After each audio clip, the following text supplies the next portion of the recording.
السلام علیکم۔ کراچی میں لڑکی والوں نے شادی کے لیے بلا کر نوجوان کو قتل کر دیا۔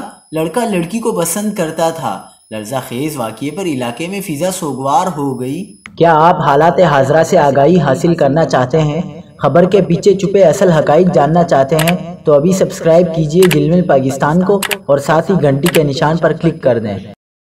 آپ کو بتاتے چلیں کہ کراچی کے علاقے بلدیہ رئیس گوٹ میں گھر کے باہر فائرنگ سے نوجوان کو قتل کر دیا گیا۔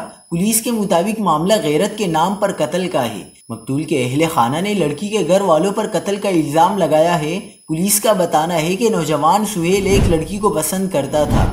گزشتہ ماہ سہیل لڑکی کے ساتھ بلوچستان چلا گیا تھا۔ مقتول کے والد نذیر احمد کا کہنا ہے کہ لڑکی کے اہل خانہ نے سہیل سے کہا واپس آ جاؤ، شادی کروا دیں گے۔ آج لڑکی والوں نے گھر کی دہلیز پر گولیاں مار کر قتل کر دیا۔ نذیر احمد کے مطابق بیٹا میکینک کا کام کرتا تھا اور گھر کا واحد کفیل تھا۔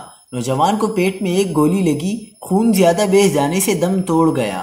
فائرنگ میں ملوث ملزمان کی تلاش جاری ہے۔